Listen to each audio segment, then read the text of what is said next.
ఏమే రత్తమ్మా, ఏంటయ్యా? మంచి నాటు మొలకాయలు కొనుకొచ్చాను రత్తమ్మా. ఎలా ఉన్నాయా?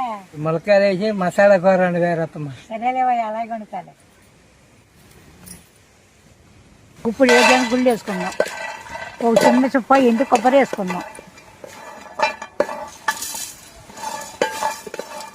2 చెంచాలు తెల్ల నూనెలు వేసుకున్నాం.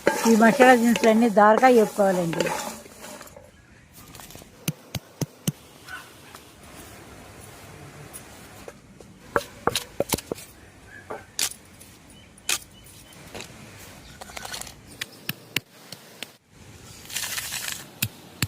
రెండు గంటల నూనె పోసుకున్నాం. 1/2 చెంచా జీలకర్ర వేసుకున్నాం. తరిగిన ఉల్లిపాయ ముక్కలు, పచ్చిమిరపకాయ ముక్కలు వేసుకున్నాం. ఉల్లిపాయలు ఇలా దారుగా అయితే సరిపోద్దండి.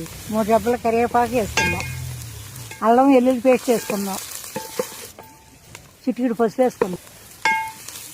తరిగిన 2 టమాటా ముక్కలు వేసుకున్నాం.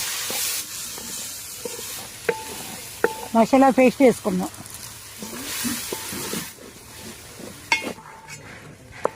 కొత్తిమీర పేస్ట్ వేసుకున్నాం. మిరపకాయ ముక్కలు వేసుకున్నాం.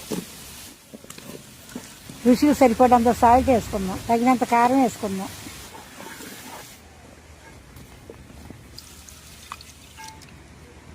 ఇది గుజ్జు గుజ్జుగా అయ్యేదాకా ఎక్కడ పెట్టుకోవాలండి.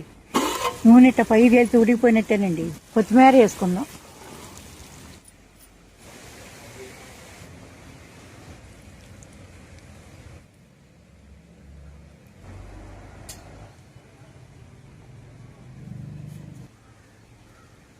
ఏమయ్యా, కూర ఎట్లా ఉందో? బాగుందా? మసాలా అంతా ముక్కకు బట్టి అమృతం ఉన్నట్టున్నారు రత్తమ్మ. చాలా బాగుందా.